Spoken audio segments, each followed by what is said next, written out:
Hola, buenas, hello, everyone.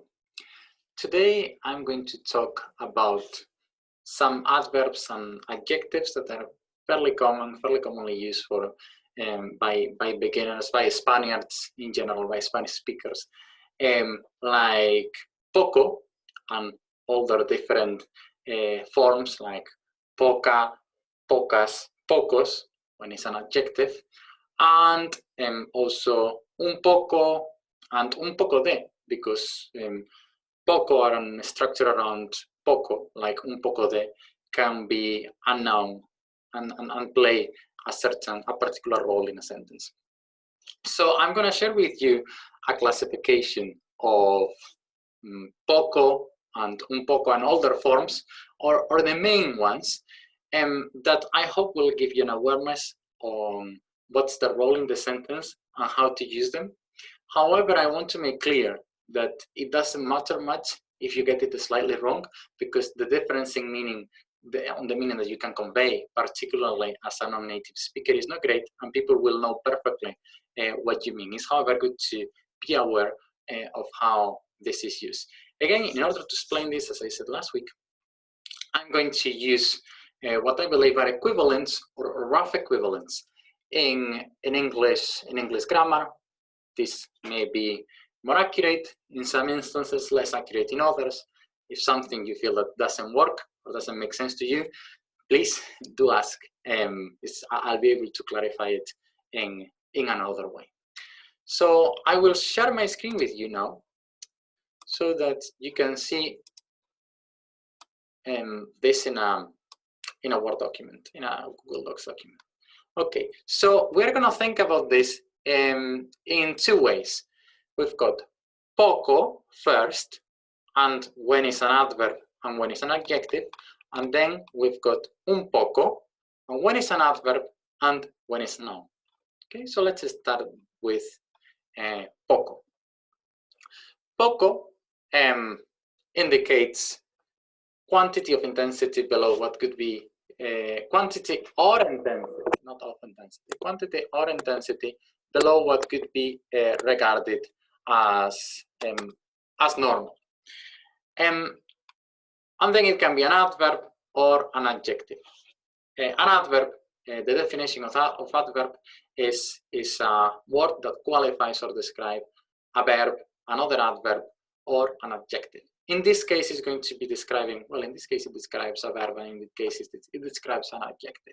But it means little. It's fairly easy to translate this poco by little. And the emphasis in here is in the fact that there is little of something or low intensity of the action. So we've got ayer dormí poco, and this poco refers to the fact of, refers to the verb dormir, which is in the past, dormí, yo dormí poco. So meaning I had little sleep yesterday.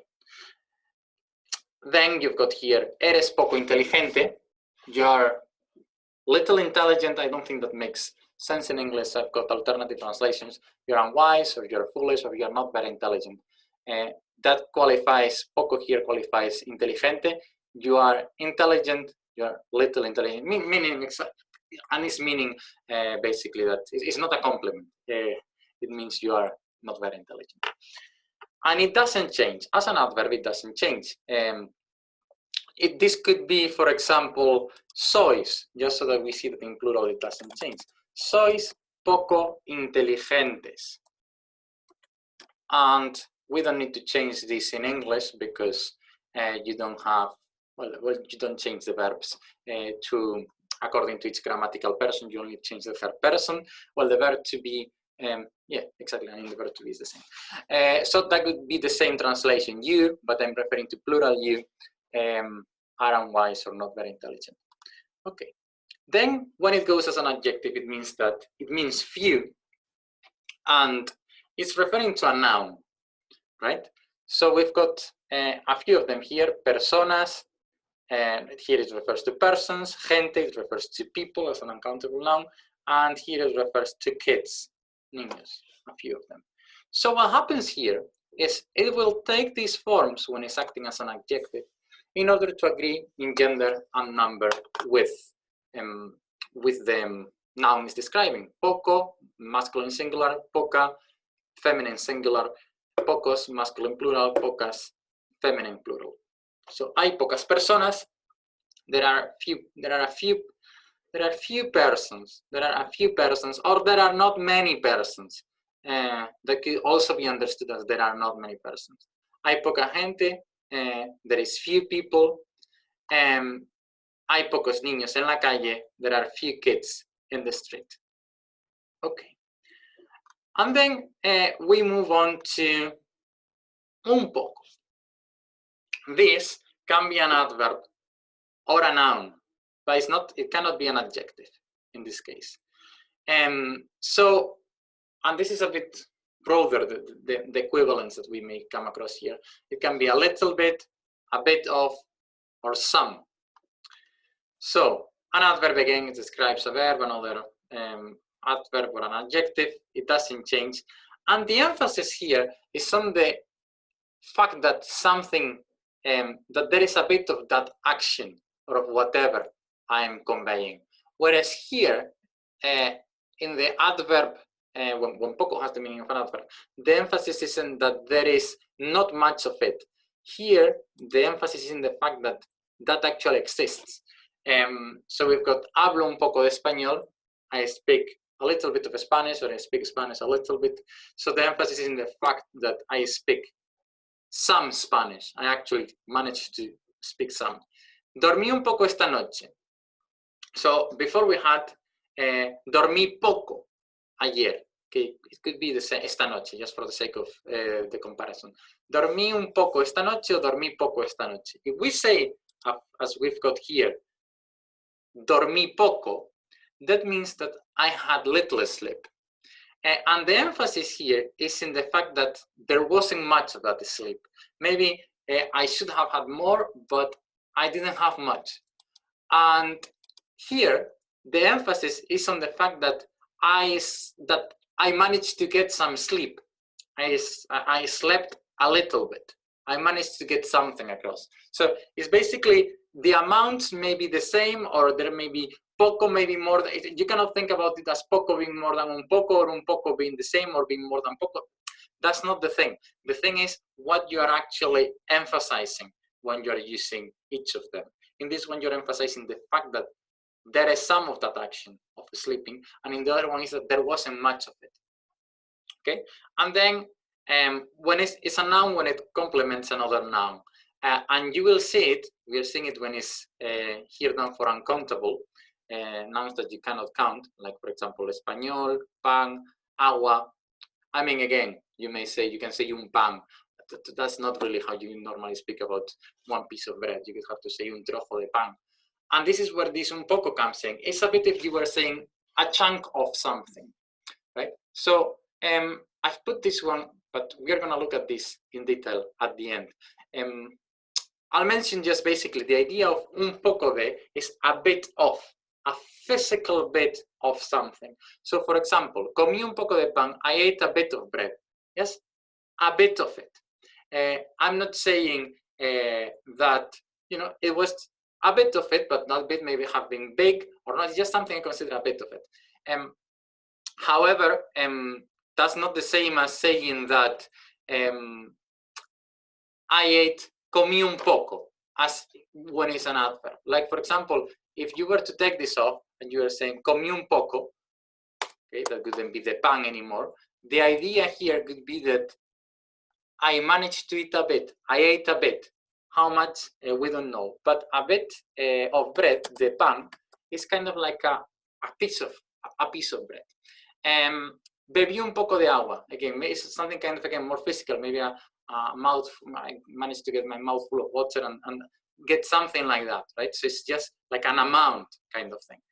Again, with the language or with happiness or things like that, it's not, the difference is not that great between speaking about it as a chunk of, in a language, it doesn't seem to make much of a difference. And this is what I want to end with, going to this sentence, because this is the sentence. Let's put this all together on the same page. This is the sentence that most students try to use when they come across un poco. They want to say they speak a bit of Spanish. And they try to use poco, but sometimes, you know, they see them different ways of using it. They see the pocos, pocas, they don't know exactly which one to use. So the good news here is the difference, whether you use this or you use this, let's number them, okay? The difference, whether you use number 1 or you use number 2 or you use number 3, is not great, and you'll get understood using all of them. However, there are some nuances that, again, may be good for you to be aware of. So these two, okay, this one refers to, okay, now let's start by the first one. This is the most different one out of the 3 of them. So if I say, hablo poco español, this is an adverb here, as in the beginning, meaning little. I speak little Spanish. I speak little Spanish. So this may mean that I'm judging that the Spanish I speak is not much. I don't know much of it, okay? Or it may be that for any reason, I may be a native speaker. I could be saying this, but when I was living in another country, in Scotland or in Poland, I hablo poco español, meaning that I speak little. I don't get many chances to speak it, so I end up speaking little of it. Okay, so this is with hablar. You know, I speak little of Spanish. This one means, and the emphasis in this one is in the intensity or the amount. There is not much of what I speak, low intensity. Right? The emphasis in the second one is in the fact that I actually managed to speak some Spanish. Hablo un poco de español.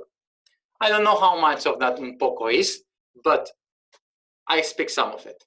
Hablo un poco, sorry, I said de español, no, un poco español. Again, this is qualifying the verb, un poco, meaning some, the existence of the ability of speaking Spanish or the existence of the chance of speaking Spanish are there.